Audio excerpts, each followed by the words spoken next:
মোৰ নতুন এটি ভিডিঅ' লৈ আপোনালোক সকলোকে স্বাগতম জনাইছোঁ। আজি মই আপোনালোকক দেখাম Ns200 ৰ গ্ৰাফিক্স কেনেকৈ চেঞ্জ কৰে বা এই ৰেড কালাৰ যি গ্ৰাফিক্স দেখিছে এই কালাৰ আঁতৰাই দিলে কেনেকুৱা লাগে দেখিবলৈ তাক দেখাম।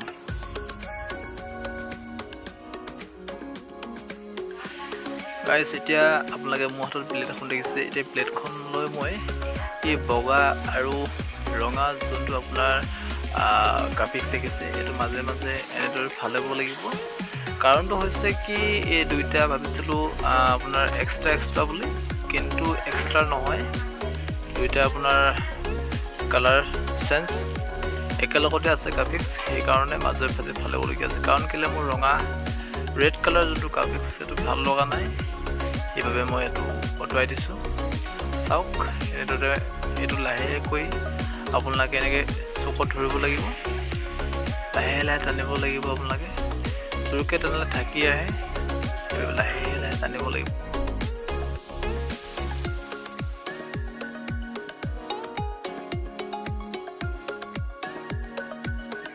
এতিয়া গাইজ আপোনালোকে দেখিব পাইছে এইটো ৰেড কালাৰৰ যোনটো গ্ৰাফিক্স আছিলে এইটো আঁতৰাই দিয়াৰ কাৰণে দেখিবলৈ কি সুন্দৰ লাগিছে। আপোনালোকৰ কেনেকুৱা লাগিছে গাইজ কমেণ্ট কৰি দেখাব। আৰু গাইজ ওপৰত দেখিছে, ওপৰত আৰু এটা গ্ৰাফিক্স আছে, এইটো কিনাৰত আছিলে ৰেড কালাৰ এটা, এইটো মই আঁতৰাই দিছোঁ। আঁতৰাই দিয়াৰ পাছত চাব গাইজ দেখিবলৈ কেনেকুৱা লাগে। আৰু এটা গাইজ এইফালে যে ৰঙা এটা দেখিছে এইটো গাইজ আঁতৰাই দিম, চাব তাৰপিছত কেনেকুৱা লাগে। এতিয়া গোটেই সম্পূৰ্ণ লুকটো চাওক কি সুন্দৰ লাগিছে দেখিবলৈ। আপোনালোকৰ কেনেকুৱা লাগিছে কমেণ্ট কৰি জনাব। গাইজ পাছফালৰ লুকটো দেখি পাইছে আপোনালোকে, পাছফালৰ লুকটো এতিয়া পাছফালৰ যোনটো চকা বা আগফালৰ যোনটো চকা আপোনালোকে দেখিব পাব। ডিছ লগাই থোৱা আছে চকাত ডিছ লগোৱাৰ কাৰণে চকাকেইটা দেখিবলৈ ডাঙৰ ডাঙৰ লিখীয়া লাগিছে। চাব গাইজ এতিয়া সম্পূৰ্ণ লুকটো চাওক, দেখিবলৈ সুন্দৰ লাগিছে। আপোনালোকৰ কেনেকুৱা লাগিছে জনাব। এতিয়া গাইজ এই পাছফালৰ যোনটো আপোনাৰ ৰেড কালাৰ যোনটো গ্ৰাফিক্স দেখিছে সেইটো আঁতৰাম, ভাবিছিলোঁ এইটো ভাল লাগিব বুলি, কিন্তু এইটো ভাল লগা নাই, সেইটো আঁতৰাব লাগিব। এতিয়া আপোনালোকৰ ফ্ৰণ্টৰ লুকটো চাওক, ফ্ৰণ্টৰ লুকটো লাইটৰ যোনটো আপোনাৰ গ্ৰাফিক্স মাৰি থোৱা আছে সেই গ্ৰাফিক্সটো কেনেকুৱা লাগিছে সেইটো জনাব। গাইজ আপোনালোকৰ ফ্ৰণ্টৰ লুকটো দেখিবলৈ পাইছে, ফ্ৰণ্টৰ লুকটো আৰু ভাল লাগিব। bs7ৰ যোনটো আপোনাৰ ভাইজাৰ হয় সেই ভাইজাৰখন লগাব লাগিব। এবাৰ লগাইছিলোঁ সেইখন আপোনাৰ সৰু হ'ল। এতিয়া গাইজ দেখিবলৈ পাইছে এইটো ৰেড কালাৰ, এইটো মই গুচাই দিম। এইটো গুচাই দিয়াৰ পাছত আপোনালোকৰ লুকটো চাব দেখিবলৈ কেনেকুৱা লাগিব। ইয়াৰ লুকটো সম্পূৰ্ণ চেঞ্জ হৈ পৰিব। যোনটো আপোনাৰ 2023 যোনটো bs7 বুলিয়ে ক'ব পৰা যায়, যোনটো আপোনাৰ নতুন কাৰেকশ্যন আহিছিলে আপোনাৰ গ্ৰাফিক্সৰ পৰা ধৰি পেলাই সকলোখিনি চেঞ্জ।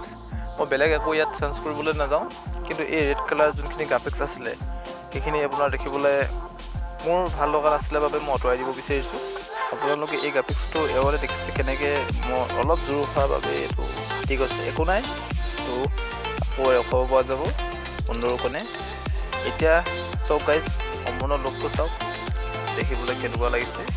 পাছফালৰ যোনটো আপোনাৰ হোৱাইট কালাৰ যোনটো আপোনাৰ দেখিছে, এইফালৰ bs4ৰ যোনটো কালাৰ আছিলে হোৱাইট কালাৰ Ns200 যোনটো কালাৰ আছিলে মই সেইটো কালাৰে বনাম। নতুনকৈ আকৌ এটা ভিডিঅ' বনাম গাইজ, এইটো ভিডিঅ' বৰ দীঘল নকৰোঁ, নতুনকৈ দেখাম কেনেকুৱা লাগে।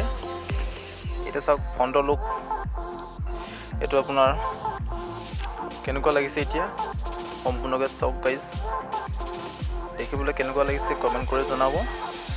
bs4ৰ আপোনাৰ যোনটো হোৱাইট কালাৰৰ যোনটো গ্ৰাফিক্স আছিলে, যোনটো হেৰি আছিলে সেইটো মোৰ বৰ বেছি ভাল লাগে, কিন্তু মই তেতিয়া অলপ অভাৱত ল'ব পৰা নাছিলোঁ বাবে এতিয়া ল'লোঁ। গাইজ চাওক এই লাইটটো কেনেকুৱা লাগিছে সেইটো জনাব। সম্পূৰ্ণ লুকটো চাওক দেখিবলৈ কেনেকুৱা লাগিছে কমেণ্ট কৰি জনাব সকলোৱে। আৰু মই ভিডিঅ'টো বেছি দীঘল নকৰোঁ, সকলোৱে like comment share and subscribe কৰিব। আৰু এটা নতুন ভিডিঅ' বনাম, আপোনাৰ ব্লগ আহিব। আজিলৈ এৰিলোঁ, বাই।